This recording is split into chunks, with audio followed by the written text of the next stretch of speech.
milas na minaw o ganihan sa mga gipangsaysay sa tuma kutsihan. Natubo yun nila ang tumong ni Congressman Sani Laguno.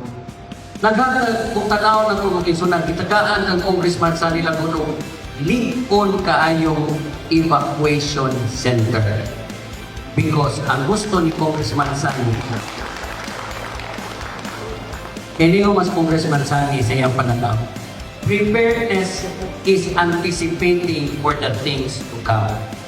Ang moong edifisyo na gihatag ni Congressman Sani will not only protect us against the cruelty of nature, but it gives hope sa atong kabatanunan. Pinaagi sa mga programa nga ihatag ni Congressman Sani o sa mga programa sa ubang ahensya nga ari yung ibutang kay kuha pa ni watay kabutangan ang mga programa nga mag-capacity sa atong mga kaigsuunang kabatanunan. Without the cooperation of Ako Bisaya, ugwa ang tabang ni Congressman Sani Laguno. Dili na mahatagan o kahingayunan nga makakagod matagal kahingayunan ang mga batanang Argawano na makasud sa 22,000 kabakanting trabaho diha sa vertex sa MEPSA makaigsunan. For Congressman Sani, we create our own opportunities.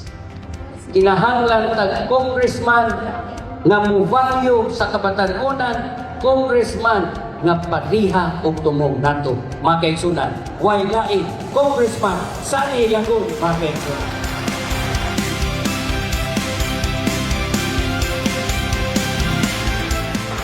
Today is a very special day. Although maulan siya, but finally, no, karon hapon will being officially turned over hindi sa atong proyekto na nabuhat ko rin sa munisipyo sa Argao. Nahatag din nato ang project para diri sa katawahan sa Argao. At least, no, kung ay mga bagyo o ariwaan ng panahon natin masulungan, kasalaan na pagkamit pa nato sa mga livelihood program yun, di ba? Palipayon kayo ko na hindi nga proyekto nahatag ko nato din sa Argao. Thank you so much. In behalf of Ako Bisaya Party List, papasalamaton mi nga mainit ang inyong pagmaton sa kanamo karon hapuna. Thank you so much once again. God bless you all. Thank you.